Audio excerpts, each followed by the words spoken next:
ಹಾಲು ಪೆಟ್ರೋಲ್ ದರ ಏರಿಕೆ ಆಯಿತು. ಇದೀಗ ಗ್ರಾಹಕರಿಗೆ ಅಡುಗೆ ಎಣ್ಣೆ ದರ ಏರಿಕೆಯ ಶಾಕ್ ತಟ್ಟಿದೆ.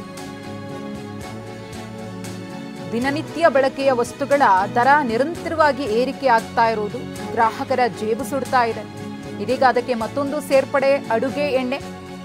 ಅಡುಗೆ ಎಣ್ಣೆ ದರ 14ರಿಂದ 16ರವರೆಗೆ ಏರಿಕೆ.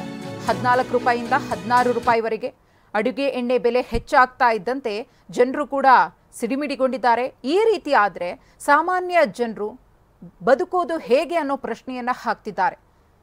ದಿನ ದುಡಿಬೇಕು, ದಿನದ ಖರ್ಚು ವೆಚ್ಚವನ್ನು ನಾವು ನೋಡ್ಕೊಳ್ಬೇಕು. ಮಧ್ಯಮ ವರ್ಗದವರು, ಬಡವರು ಹೇಗೆ ಜೀವನವನ್ನ ದೂಡೋದು? ಈ ರೀತಿಯಾಗಿ ದುಬಾರಿ ದುನಿಯಾ ಆಗ್ತಾ ಇದ್ರೆ ಅಂತ ಪ್ರಶ್ನಿಸಿದ್ದಾರೆ. ಹೆಚ್ಚಿಗೆ ಆಗ್ತಾನೇ ಇದೆ.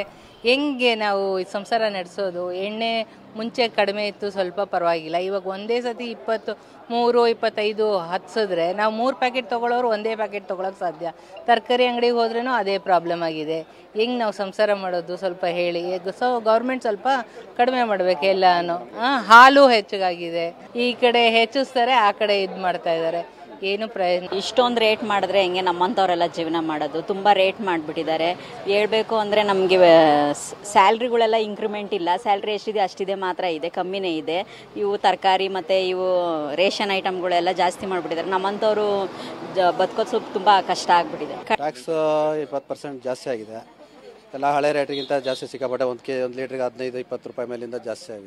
ಗ್ರಾಹಕರಿಗೆ ನಾವು ಆನ್ಸರ್ ಕೊಡೋಕ್ಕೆ ಆಗ್ತಿಲ್ಲ, ಅಷ್ಟು ನೋವಾಗ್ಬಿಡಿ. ತುಂಬ ಮೊದಲೆಲ್ಲ ಕೇಸ್ ಗೇಟ್ಲೆ ತೊಗೊಂಡೋಗೋರು, ಈಗೆಲ್ಲ 1 ಪ್ಯಾಕೆಟ್ 2 ಪ್ಯಾಕೆಟ್ ತೊಗೋತಾರೆ. ಇಲ್ಲಾಂದ್ರೆ ಆಮೇಲೆ ತೊಗೋತೀನಿ, ಆಯಿಲ್ ಇದೆ, ಸದ್ಯಕ್ಕಿದೆ ಅಂತಾರೆ. ತುಂಬ ಹೊಡ್ತಾ ಬಿಟ್ಟಿದೆ ಸರ್.